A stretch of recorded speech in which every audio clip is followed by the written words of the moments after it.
হে মুসলমান, তোমরা আর ঘুমিয়ে থেকো না, জাগ্রত হয়। জাগার দিন চলে এসেছে, আর ঘুমিয়ে থাকার কোনো টাইম নাই। আজকে আমি আপনাদেরকে বলতে চাই, আজকে আমাদের ইসলামকে না তারা খেলছে। আজকে জালিম মোদী সরকার আমাদের আজকে ওয়াকাফ, এই ওয়াকাফ সম্পত্তি সব ভাগে দিতে চাচ্ছে। তারা কি মনে করছে, আমাদের মাদ্রাসা, আমাদের মসজিদ, আমাদের খানকা, আমাদের মাজার তারা আজকে হাতে নিতে চাচ্ছে। না, কোনোদিন এটা তাদেরকে হতে দেব না। যতদিন পর্যন্ত আমাদের শরীরে এক বিন্দু পরিমাণ, এক ফোঁটা পরিমাণ রক্ত থাকবে, ততদিন পর্যন্ত আমরা জিহাদ করব। দরকার পড়লে আমরা শহীদ হয়ে যাব। যতদিন পর্যন্ত আমাদের শরীরে এক ফোঁটা মাত্র রক্ত রয়েছে, ততদিন পর্যন্ত আমাদের মাদ্রাসা, আমাদের খানকা, আমাদের মক্তব, মাদ্রাসা, মসজিদ তাদের হাতে দিতে দিব না। দরকার পড়লে আমরা শহীদ হয়ে যাব, জীবন দিয়ে দেব। আমাদের এই সম্পত্তি আমাদের দাদার বাপ ধর্ম, যারা পূর্বপুরুষ, তাদের সম্পত্তি। আরে এটা তো আমাদেরকে তারা ওয়াকফ করেছে, আমাদেরকে মুসলিমদেরকে দিয়েছে। এটা কোনো জালিম সরকারকে করেনি, এটা কোনো জালিম সরকারের জন্য হয়নি, এটা আমাদের। আজকে তারা কি করবে, আমাদের মাদ্রাসা কেড়ে নেবে, তারা মসজিদ কেড়ে নেবে। আর যতগুলো টাউনের জায়গাতে দেখবেন আপনারা ঈদগাহ রয়েছে, ওই ঈদগাহগুলো কি করবে, ঈদগাহগুলো তারা নিয়ে নিবে।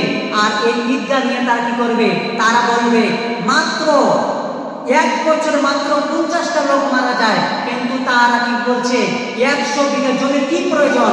যদি বছরে মাত্র 50টা মারা যায়, তাহলে 100 বিঘা 50 বিঘা জমি নিয়ে তোমরা কি করবে? আরে তারা এটা বলতে যাচ্ছে, অতগুলো জমি তোমাদের কোনো দরকার নাই। তারা কি করবে, ওই জমিটা নিয়ে তারা বাস স্টেশন করে দিবে।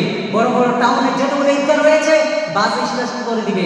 আর বাস স্টেশন করে দিয়ে তারা কি করবে, তারা পানের দোকান খুলবে, তারা গুটখার দোকান করবে, তারা টোটোর দোকান করবে। এইভাবে খুলে তার ওই ঈদগাহতে তারা পেশাব করবে, পায়খানা করবে, টয়লেট বসিয়ে দিবে। কিন্তু আমি বলতে চাই জালিম সরকারকে, আমাদের বিন্দু পরিমাণ রক্ত থাকা পর্যন্ত আপনারা কোনোদিন এটা হতে দিব না। আমরা কোনোদিন আপনাকে, এটা আমাদের বাপ-দাদার সম্পদ, আমাদের সম্পদ, আমাদের অধিকার, এখানে তোমার কোনো নাক গলার প্রয়োজন পড়ে না। তার জন্য আমি বলতে চাই, আমাদের জীবন যতটুকু দিন পর্যন্ত থাকবে না কেন, আমরা এই ওয়াকাফ সম্পত্তি আমরা বাঁচিয়ে যাব ইনশাআল্লাহ। এটা আমাদের থাকবে, আমাদের পূর্বপুরুষদের।